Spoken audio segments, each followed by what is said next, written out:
학교에서 8살 초등학생을 살해한 가해 교사의 이 사건 당일날 행적이 드러나고 있습니다. 학교를 무단으로 이탈해서 마트로 향한 이 여성은 점원에게 그냥 흉기도 아니고 어떤 요구사항이 있는 흉기를 달라고 요청한 것으로 알려졌습니다. 자, 이 교사가 대체 뭘 달라고 요구한 겁니까? 네, 교사가 범행 당일에 흉기를 구입하면서요, 점원에게 잘 드는 흉기가 있는지 태연하게 물어봤다고 합니다. 경찰이 확보한 진술에 따르면 이 가해 교사는 이 잘 드는 흉기라고 언급을 하면서 용도를 점원이 묻자 음식 손질을 하려 한다는 대답도 한 것으로 전해졌는데요. 이게 방송에서 언급하기 어려운 상당히 끔찍하고 엽기적인 답변이라 저희가 조금 표현을 순화시킨 겁니다.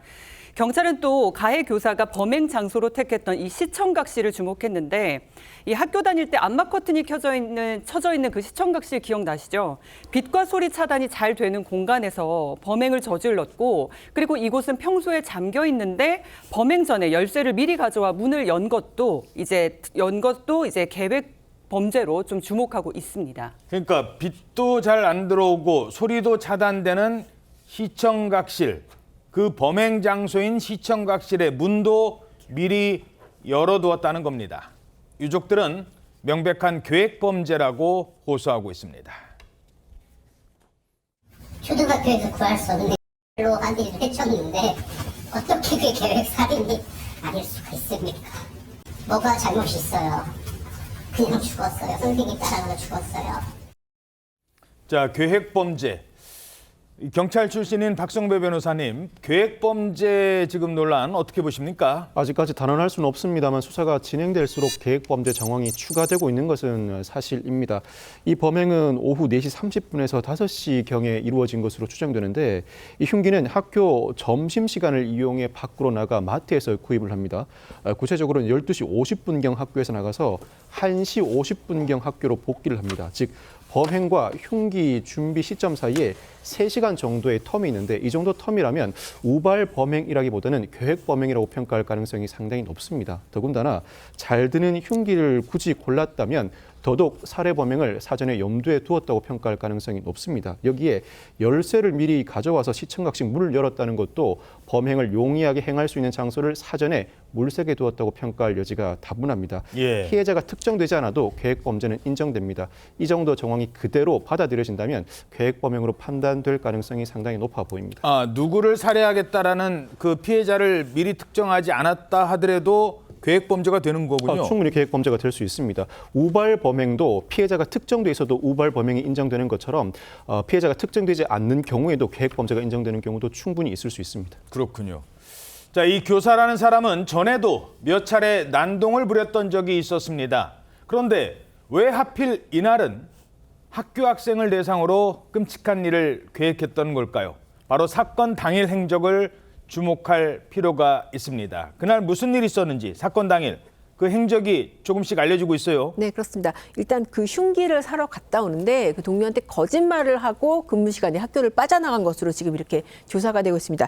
구체적으로 이 가해 교사가 오전 8시 반쯤에 정상적으로 출근을 했다고 합니다. 그리고 오전 11시쯤에 교육청에서 학교를 방문했습니다. 그렇죠. 예, 왜 학교를 방문한 이유가 이 교사가 사흘 전에 동료 교사한테 폭력적인 성향을 보인 일이 있었습니다. 그래서 그 조사를 위해서 방문했는데 아무래도 이제 지금 해당 교사가 굉장히 좀 위험 소지가 있다 보니까는 직접 자극하지 않기 위해서 대면 조사는 안 했고 어쨌든 그 적정한 방식으로 조사를 했고요. 이후에 11시 40분부터 조치를 했는데 교감 옆자리에서 근무하게 그렇게 조치를 취했다고 합니다. 교감 옆자리? 그렇습니다. 보통 왜 교무실 가면은 선생님들이 각자 근무하는 자리가 있잖아요. 자기 자리가 있죠? 그렇습니다. 자기 자리 대신에 교감이라고 하면은 이제 학교에서 학교 행정을 책임지는 그런 관리자잖아요. 그렇죠. 그 옆자리에서 어떻게 보면은 쉽게 보고 감시를 할 수 있게 그 자리에서 근무를 지시를 했다는 것이죠. 그런데 이후에 12시 50분경에 자리를 빠져나갑니다. 이 교사가 동료한테 화장실 다녀오겠다라고 하고는 어디로 갔냐? 차를 몰고 교문 밖을 빠져나갔고 지금 그 CCTV 보시면은 이 차를 몰고 빠져나가서 인근 마트에서 흉기를 구입해서 다시 돌아오는 그 장면이 지금 CCTV에 찍혀 있습니다. 교감 옆자리에서 근무하라는 조치가 내려졌지만 화장실 간다는 이유로 빠져나갔고 흉기를 구입하기 위한 무단 이탈도 살인도 막지 못했던 겁니다. 자, 그런데 아까 얘기 들어보니까 범행 직전에는 교장, 교감과 면담도 했어요. 예, 면담을 했는데, 그러니까 화장실 간다고 거짓말하고 학교를 빠져나간 겁니다. 예. 그리고 나서 오후 1시 50분경에 학교로 돌아왔습니다. 돌아와서 교장, 교감하고 가해교사가 면담을 한 거예요. 면담을 한 이유는 뭐냐면 그 장학사가 와서 이제 제안을 했잖아요. 뭐 교감 옆에서 근무라 이런 거. 예. 그 사안에 대해서 논의하기 위해서 면담을 한 거고 그 자리에서 내일부터 출근하지 말아라 이렇게 권고했다고 합니다. 그러니까 제가 이해가 안 되는 게 아니 분리해야 된다고 결정을 내세우면 당장 분리해야지. 왜 내일부터 그러면 앞으로 오늘 오후는 학생들이랑 같이 있어도 된다고 생각을 한 건지 그러니까요. 이해가 되지 않는데 어쨌든 내일부터 출근하지 말아라 이렇게 권고를 했다는 거예요. 교육당국이 학교 측에 그런 권고를 받아들이지 않으면 교장이 경고하라 이렇게 했다고 합니다. 예. 그래서 학교 측에서 해당 교사한테 우선 병가나 휴가를 써라 이렇게 제안했다고 합니다. 예. 그렇게 해서 상담은 잘 마무리가 됐는데 그리고 나서 학교에 머물고 있다가 결국 하늘양을 살해하게 된 겁니다. 자, 화장실 간다고 했는데 12시 50분에 나간 사람이 1시 50분에 1시간씩이나 걸렸어요. 그리고 나서 이미 흉기는 구입을 한 겁니다. 교장, 교감 면담은 흉기를 구입한 상태에서 뭔가 범행을 저지르려고 마음 먹은 상태에서 내일부터 출근하지 마라. 이런 권유까지 받았던 거예요. 이런 것들이 하나하나가 자신에 대한 어떤 이런 반발심? 결국 학생에 대한 범죄가 그래서 이루어졌다 이렇게 볼 수 있는 겁니까? 사건 당일 오전에 장학사가 방문할 당시에 피의자를 자극하지 않기 위해서 직접 대면 조사는 이루어지지 않았지만 결국 교감 옆자리에서 근무하도록 하거나 내일부터 출근하지 말고 연가, 병가를 내자는 권유를 받자 결국 범행을 계획했을 가능성 배제하지 못합니다. 이 부분도 충분히 수사 대상에 포함되어야 합니다. 참고로 피의자는 지난해 말 휴직하기 몇 달 전부터 정신질환 증상이 악화됐던 것으로 보이는데 7월부터 한 달에 한 번꼴로 조퇴를 해오다가 9월에 2번, 10월부터는 약 2달 정도 병가를 냈습니다. 결국 질병휴직을 했다가 복직하기 전까지 적어도 석 달 동안은 정신질환으로 근무하기 어려운 상태였던 것으로 보입니다. 이 교사라는 사람은 당초 6개월 휴직계를 냈어요. 그리고 휴직에 들어갑니다. 그런데 불과 21일 만에 복직을 또 해요. 병원에서 진단서를 발급받았기 때문입니다. 자, 이러자 담당 의사도 입장을 밝혔다고요? 그렇습니다. 사실 이게 지금 문제가 되는 게 애초에 휴직을 할 때 6개월 휴직이 필요하다고 진단서에 의해서 그렇게 결정을 한 겁니다. 근데 또 복직을 한 거는 그 진단서를 발급받고 휴직을 한 뒤로부터 불과 21일 만에.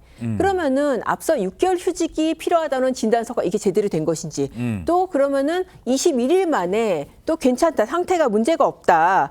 이렇게 또 써준 진단서는 제대로 된 것인지. 뭐가 정확한 거예요, 도대체? 그 부분이 당연히 의문이 제기될 수밖에 없는데 이 해당 의사는 이제 취재진한테 뭐 의학적 판단에 의해서 내린 것이다. 그런 입장인데 아무래도 사실 좀 석연치 않은 측면이 있죠. 그래서 혹시 이거 제대로 된 진단서가 아니지 않냐, 허위 진단서가 문제될 수 있지 않냐, 이제 그 부분을 조금 법적으로 문제 삼을 수는 있는데 사실 이게 형사사건으로 또 입건되기는 상당히 좀 어렵습니다. 왜냐하면은 의사의 의학적 판단이라는 게 굉장히 재량 범위가 넓거든요. 그렇다고 또 이런 일 저지를 거라고 어떻게 예상을 합니까? 맞습니다. 사실 결과적으로 이런 사건이 벌어졌기 때문이지 그때 당시에 의학적 판단이 적절했는지 이 부분을 또 사실 형사적으로 검증하기는 상당히 조금 어려움이 있지 않을까 싶습니다. 예.